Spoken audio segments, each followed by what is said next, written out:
before the opening of ballot. Are you saying that it was not enough that logistics became a major concern for the point for I'm INEC? making, therefore, is that we shouldn't be too willing to accept rationalizations and justifications. Yeah, but you know, we're looking at this with a view to actually saying, look, how do we avoid this kind of situation?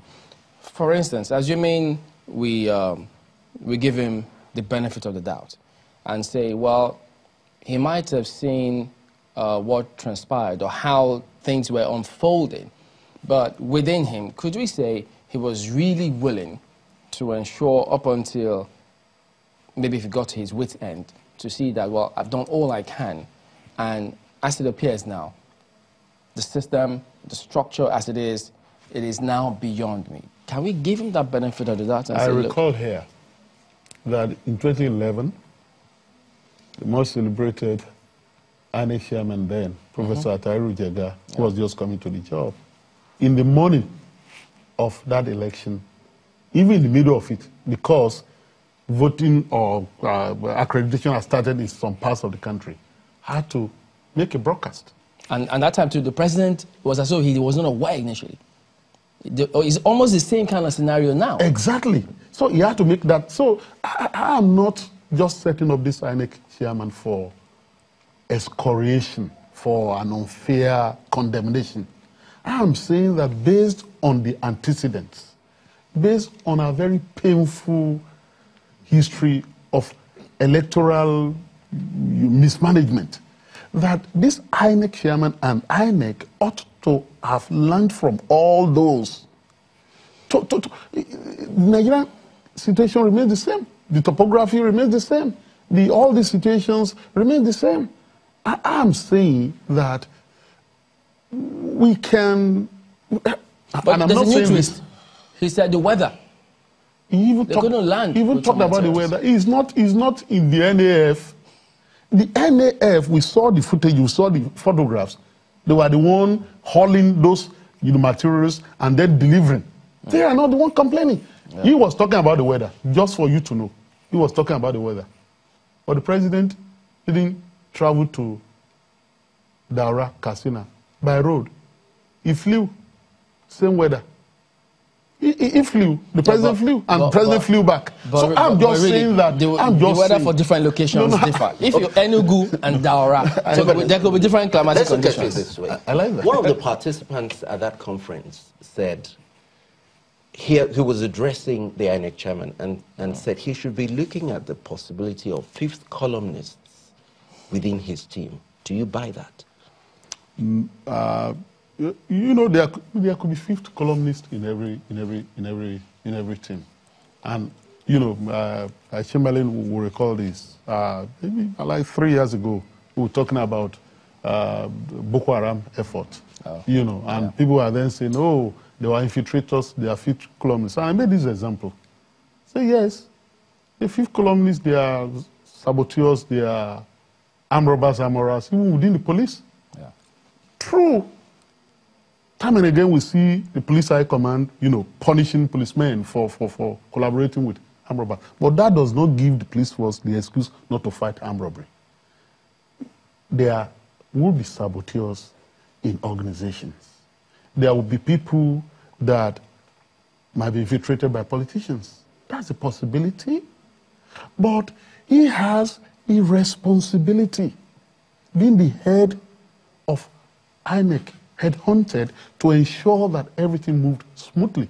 And he had the enablement, including without the resources to ensure that if there were such saboteurs, they were identified and taken out of the system. Okay, Chisi, we've got to go to Abuja now. We do have some guests there as well to weigh in on this matter.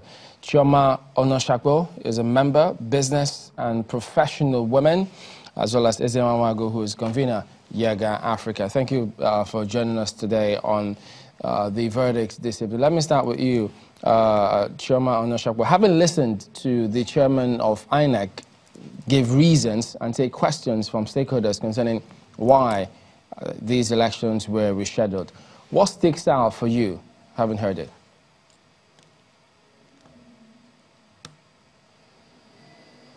Thank you for having me here.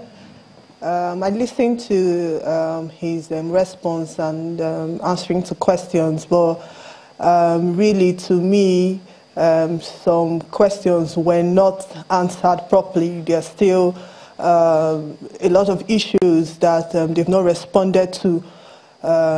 Many losses that have been made, and then who takes care of them? Who is responsible for those losses? It's easy to sit in a crowd and make big speeches, but there are people out there crying because of their losses, especially women are crying because of losses that have happened today.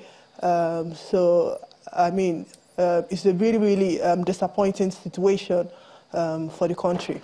Are you saying as a result of shutting down the country for the elections, is that the losses you refer to?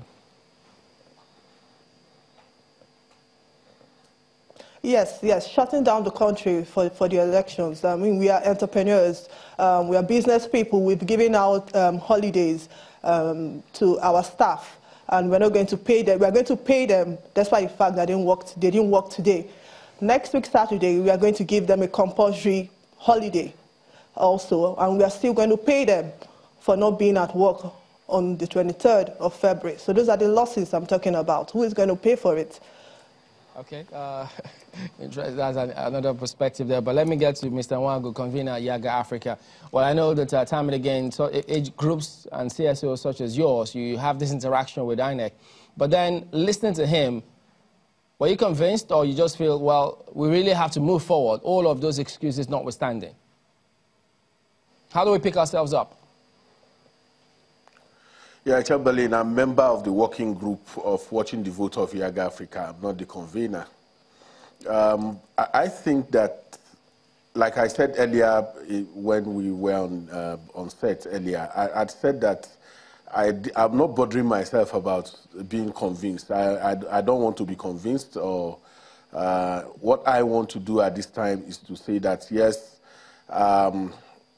it doesn't seem that there's a learning, we learn anything. It doesn't appear that we will surmount the big challenges that we face with recriminations, with despondency and despair.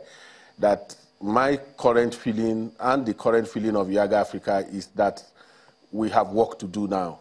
And the work that we have to do is to ensure that the sacrifices, the pain, and all that we feel does not again, peter into nothing at the end of the 23rd. I think that if we have a good election, if we have a peaceful election, if we have a credible, fair election that is acceptable, that some of this will pale. Meaning, the sense in which I see it is that you go to play a football match, you lose the first game, it's like bedlam.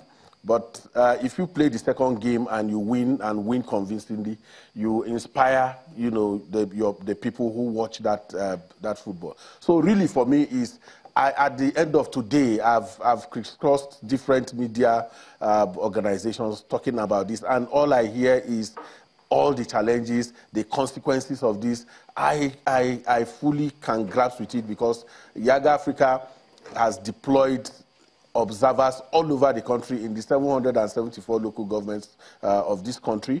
We've deployed observers, we've trained workers, data clerks, who mine data, who were prepared to mine data that we'll use to drive our permanent voter tabulation process. And we have international observers, our international friends from the university in the United States who came in. The president of the NDI, the vice president of IRI International with their team are all here to, wanting to see the magic that our election will be. So that disappointment is there. But I'm now focused on the 23rd. What are those things that we really need to do to ensure that we come out smelling nicer than we have in this botched process?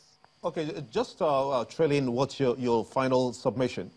What will it then be the case if, for instance, you're trying to trace the reasons why this has happened, and also proffer solutions to it, really? Because if a postponement such as the one we're seeing has happened, it will be as a result of so many factors that have come to play.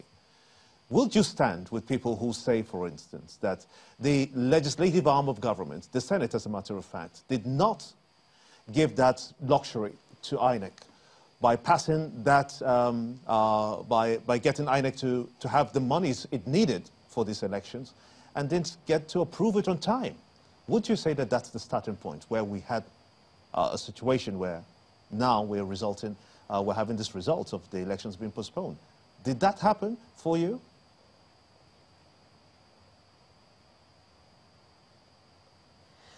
Well, I really think that perhaps it is the whole drama that played around provisioning funds for INEC to conduct this election. If you want to do a blame matrix on that, you are not going to go anywhere. Both the executive and the legislature were complicit in, but like GT has continued to say in the studio there, those things can be overcome. But my challenge is that they were not overcome. We didn't learn anything. So at the end of the day, if you continue to bemoan the fact that we didn't learn anything, it is possible that we will not have the right mindset to be able to engage the next few days. Well, and that's important and critical for us, that we're able to engage this next few days from a citizen oversight perspective that helps us to ensure that INEC delivers on this election. If you want to take a seminar, look at the crisis of underdevelopment that we face, it will take almost a year discussing that. And we know these realities. We are not inventing them. They are there. They may continue to be there. At a point in time, we were excitedly feeling that the issue around logistics was abating. We were thinking that coalition was the weakest link in the process. We knew that there are internal governance challenges within INEC. All of those issues were there. But we are optimistic and going into the election thinking that all of these energies, all of these things that we are bringing to bear will be important in addressing the election. It didn't happen, so we need to come out clear now. And like I said earlier too, there is a stakeholder pyramid that we need to understand for a successful, credible election. Today, we are shocked by what INEC has done. Who is engaging the security? Who is oversighting perhaps what will be, who is looking at the political economy of deployment that is taking place in the military, in the security agencies? What does it mean eventually? We are over, right now we are relaxed and we are looking at INEC, but there are major stakeholders whose activities and actions will determine whether you have credible elections or not. All right, well, it's a national emergency period in our electoral process, and we need to have that attitude and engage it fairly. The thing about this is that people will have to react to this in different ways. So that's why those reactions will come, and they will continue to come, and those are the things that we will examine when we come back from this in just a moment. Don't go away.